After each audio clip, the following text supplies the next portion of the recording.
this is Mr. Work Smarter, and I'm in New York currently for the New York Fashion Week, but I thought I'd drop into the farm, Soho. I'm with the founder and CEO, Lucas. Thank you for taking that time, because I know we had a snowstorm yesterday, but you made it in today. And look, it's buzzy and busy today in the office.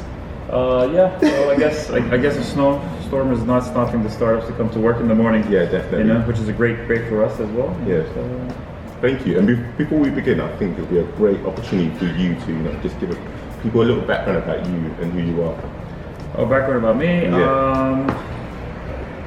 Well, it's the encouragement question, right? So I'm just like the next guy, just persistent in what we did, and kept doing it for a long amount of time, which turned into this little co-working space that I like to call the farm. Yeah. Before that, accumulated knowledge in real estate, dug the trenches of retail fashion for a while, which is super, traditional confecting business to that, but it's actually good because it puts your hand in different pots and gives you different variety of knowledge.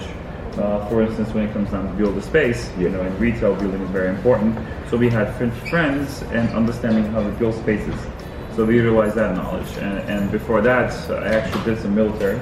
Wow. Yeah, U.S. military. So that's a very conservative and closed circuit thinking mentality. And then now it's a super liberal business. So I've been in every environment. I've been friends with all types of backgrounds and people in the U.S. Okay. So combining that and building a community, so you understand how many people think across. And so that's who we are. Just to give you some background in terms of how we met. So last year, during the US election week, I came down to do a talk at Columbia University, and I thought it would be a great idea to connect with some entrepreneurs. And it was kind enough for Lucas and Sankar, who we worked with, to connect with. They were really welcoming. They welcomed me into their building, and we had a conversation, and we just literally connected them. That was just a great way to start that relationship. So I'm back again today, and now we're having this meeting, so it's fantastic. I'm flattered, honestly, that you guys are here. No, I appreciate that. We always felt that you were super cool, right? and super inspirational. No, I appreciate that. People want to hear what you have to say, because that's how we felt. So I appreciate that. I really appreciate that. So my question for you now is that, as you said, a lot of entrepreneurs come here to work. What do you think? Do you think entrepreneurs that work in an office space is more productive than people that work from home? It's really a sophisticated question. So some people are introverts and they like to work from home. I could be both sometimes, so I know the feeling. Maybe a little split personality here in my case. But if I'm reading a book, I want to be by myself. If I'm growing a company, I like to be here. But one of the advantages that the startups come to find, even though they're introverts, is the cooler value, we like to call it, or the coffee one value. So this is where the cooler, the coffee is located in a common area. So this is when you could actually bother somebody, talk to somebody, and share ideas. I learned everything I knew and learned about marketing today is I learned from this community myself.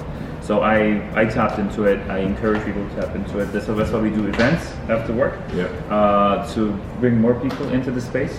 And that's how I think the benefit really materializes. You are the serial entrepreneur. Sure. As I said, you've got a clothing line in Miami, and also you've got a real estate business. So how do you manage all that? A lot of VCs will agree with me on this one. People are the secret sauce, on any business. So as long as you have people that you could trust and have a vision or share a vision with, an influence, that's what really motivates and grows businesses.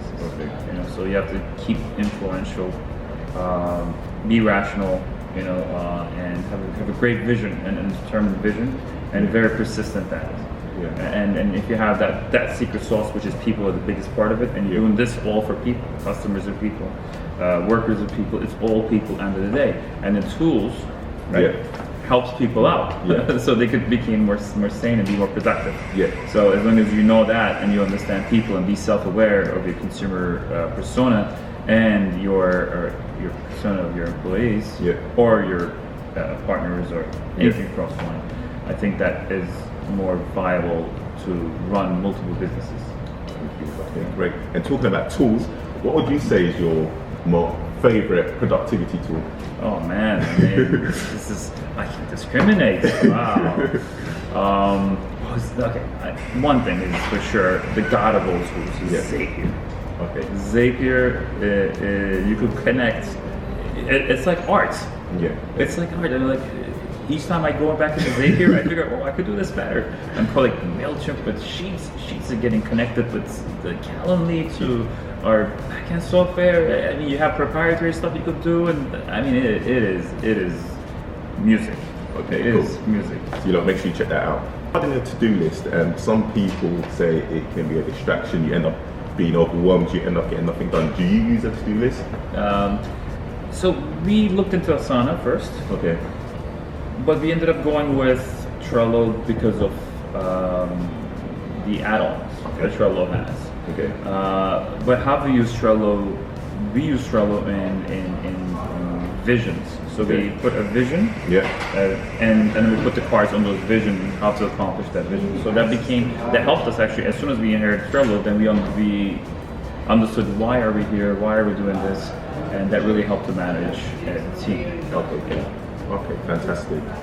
And do you have any bad habits? I'm going to ask that question. What would you say is your bad habit in terms of time management? Time management, man. What would you say you do and you think, oh, I wish you procrastinate a lot? Email, maybe procrastinate. Two things. Mixmax has a snooze. Okay. You could snooze your emails. Okay, so I get back to this later. You could overdo it. Yeah. But it does help to clear your mind as well. Yeah. So it's a balance, but that could be a bad habit sometimes. Yeah. Speaking of tools, I mean, there's always tools to make you the bad habits, right? What else? Actually, I forgot. It's hard to talk bad about yourself, right? What are the bad habits? Oh, actually, this is really bad. Email habits. Okay. It's like fear of missing out. Same to my Facebook. Facebook is not a bad habit, but my Facebook is emails. Yeah. Email comes, I have to answer it. It could be middle of the night, and I could be maybe reading a book or playing a video game, which I do sometimes. Not all the time. The video game is a bad habit too, but not for me at least. But I could be stopping and just right now I'm completely disconnected from that reality into another reality. Now I'm writing this email, I'm trying to draft it, and it's like half as good as it could be in your productive time after coffee. Yeah. So that is a bad habit. Don't write emails. Don't drunk texting is almost bad as like night emailing, so don't do that. Yeah, so I'll definitely suggest, because I used to have that bad habit in terms of checking my emails all the time. I would suggest scheduling it, whether that's checking it 3 times a day, in the morning, afternoon, evening. And my last question for you is, what's been your craziest 24 hours? The craziest 24 hours. Oh man, I mean, is it like a lifelong or just the fun? Just lifelong. Oh man, I've been in the army, so I know. So okay, this is like an out of the box question right here. Yeah. Man. Jeez. Craziest 24 hours. I mean, we were the first ones to cross the border into Iraq as a battalion or as a company. So that was like, you don't sleep, you don't have enough hours, you don't know if you're going to be alive. Yeah. So that kind of beats you. You really get your adrenaline fix. Yeah. So nothing kind of beats that. So that should be my answer. But I mean, if you want to really go into it, I can. But might be really off topic. Yeah. Well, if anyone has any questions on that, feel free to email me. Yeah, that was kind of crazy. Fun too, actually. At the same time. Cool. We didn't get shot at the first one. Thank God that I wouldn't have met you then. Yeah, I guess so. We lost a lot of sleep, so yeah. That's crazy, man. That's even crazy, like military to self-entrepreneur.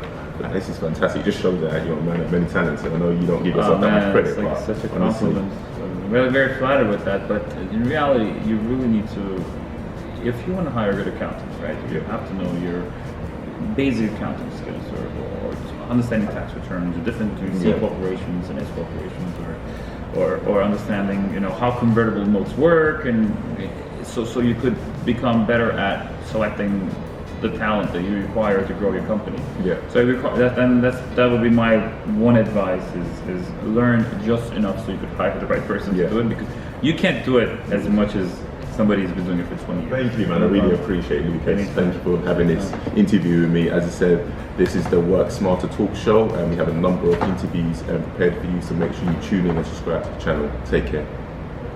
Awesome.